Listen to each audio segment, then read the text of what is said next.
35 mètres carrés qui viennent s'ajouter aux 391 mètres carrés est une belle occasion de dire et de redire combien il est important pour les Parisiens et les Parisiennes d'avoir la possibilité de jardiner. L'association Ville, Main, Jardin gère ainsi depuis 12 ans ce jardin partagé au cœur du jardin Villemain et est un pôle de rencontre entre les habitants et les structures éducatives locales. Sans clôture, entièrement ouvert sur le jardin, c'est réellement un jardin partagé qui favorise l'appropriation de l'espace public.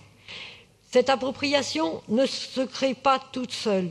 C'est aussi lié à l'histoire de ce jardin, fruit d'un combat qui a été mené par des riverains et des habitants.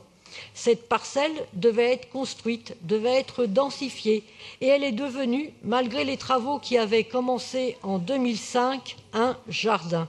Est-ce possible d'imaginer aujourd'hui autre chose qu'un espace vert à cet endroit? C'est aujourd'hui tout le charme de ce quartier, les berges du canal et son jardin.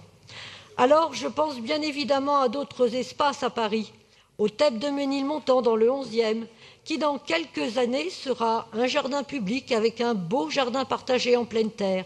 En 2030, les Parisiens ne se souviendront pas que certaines d'entre nous, avaient pu imaginer de le bétonner.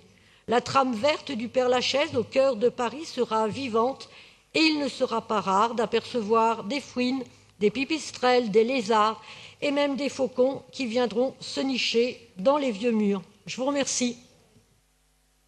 Merci, Joëlle.